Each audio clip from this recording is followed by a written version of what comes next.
Welcome back to our channel. Today we will discuss about shipping from China to Australia. We are going to discover how to choose the best transportation for different kind of shipment, special document that you need to have, and also the most important part, how to maximize your profit margin. Stay till the end if you want to know how, or you can just skip it to the part that you want to. Once you have decided to purchase from a Chinese factory, the next thing you need to do is to design the shipping Incoterms. In most cases, people choose between ex-work and FOB.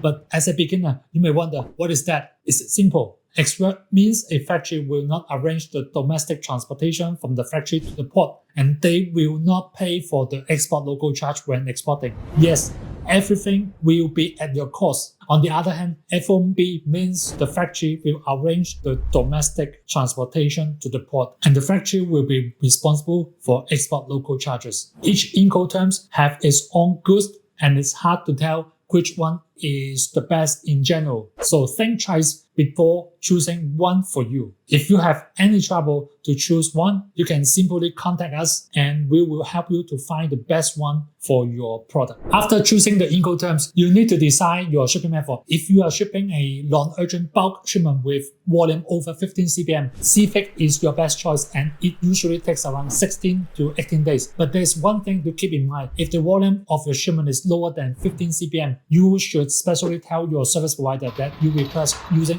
LCL service. It will save you a lot more in exchange for a little bit longer shipping time. If you are shipping a small shipment, you must be thinking that air shipment takes around 4 to 5 days is the only option. The answer is yes, but also no, because it depends on what weight range that your shipment is. Air freight shipment is ideal and more cost effective for weight over 40 kilos. But if your shipment weight is less than this weight, you have to pay a minimum charge, and it means that you are overpaying. For e-commerce seller, when your shipment weight between 1 to 20 kilos, express shipping is also a pretty good choice for you, although it may cost a little bit more, but at the same time you get more. You don't need to worry about the local delivery is included. But sometimes things may get a little bit tricky. In that case, you may need some additional help. SINO Shipping offer an easy way to handle your shipment. You simply need to tell us your target arrival time and product details, and we will tailor-make the quotation in different scenarios for your request. This is how the SINO Shipping team work for our client. We are more than just providing quotations only, but also your shipping team in China, include contacting with the suppliers, arranging your shipment locally, and keep your report on time. So you can focusing on your business, no more dealing with multiple parties to get the full pictures about your shipment status. Now you have an idea how to pick up the best transportation for a shipment based on your budget and urgency. It's time to move on. Before your shipment leaves China or enters Australia, your shipment must pass through the local custom, which means you need to prepare the paperwork to declare to the local custom authorities. But don't you know what documents are required for a smooth custom clearance process? There are some of them. The first one is the sales contract, the second one is packing list, the third one is the commercial document. These are the essential documents that you need to pay attention to, and the Chinese custom will also check before your shipment leaves the port. In Australian customs, similar documentation are required, but there are two more additional documents. The first one is the certification of origin, and the second one is the SAC declaration, also called the import declarations. These documents are just for general product, and some special paperwork required based on the specific product. But if you are not sure what documentation that you need to prepare beforehand, just send us a message. We are always happy to help.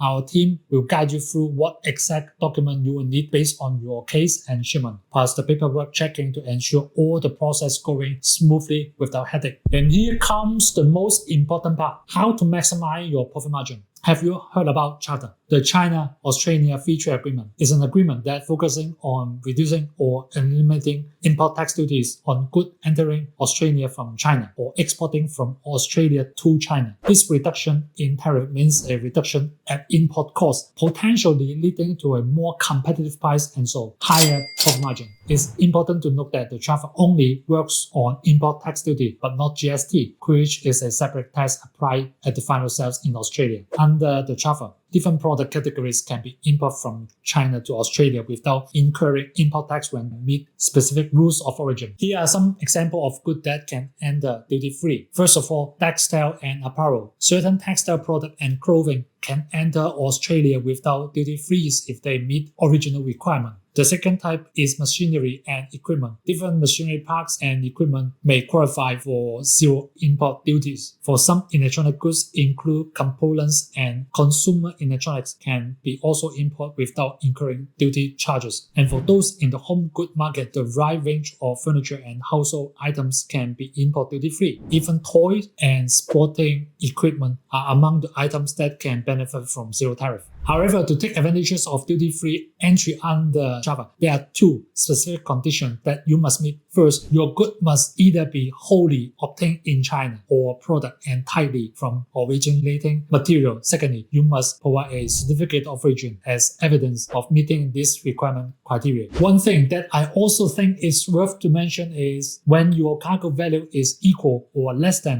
Australia $1,000, there is no import tax and duties. As long as you are entitled to these rules, you can save up import tax and duties, so the product that you're selling can be more competitive and also with more profit margin. Last but not least, there are two bonus tips that I want to share with you guys. First of all, choose your loading port wisely. China is so big. Let's say you're buying products from Fushan, Guangzhou, Nansha is the nearest seaport, just 66 kilometers away. But if your cargo has wooden packing or require a fumigation certificate from Chinese custom, don't choose Nansha. Shenzhen is your only option. In this case, it is not picking up the nearest seaport by distance. It's about complying with import requirements, because without this document, you cannot import from China. Also, each port has different level of inspection, so it's important to match your shipment with the right loading port, but they may differ in terms of trucking fees, shipping, or flight schedule. The second tips is about shipping terms. Yes, I know there is nothing more once you decide which Incoterms you choose, but there's one additional tips for those who want to choose FOB as their shipping terms. Don't you know the differences between FOB location can also impact your profit margin? Let's say your factory is located in Hangzhou. You can decide between FOB Shanghai or Ningbo, while distance will be very similar, but the trucking fee sum up with export local charge under FOB Ningbo will be cheaper than FOB Shanghai. So paying attention to this kind of details can save up your shipping costs. Lastly, remember to insure your cargo. If you don't have the insurance, inquire with your freight forwarders about it, and this is very important. Okay, that's all for today, and I hope the information provided can assist you in making better decisions during your shipping process, improving your position in the shipping procedures. Feel free to leave your comment below if you have any question. See you next time.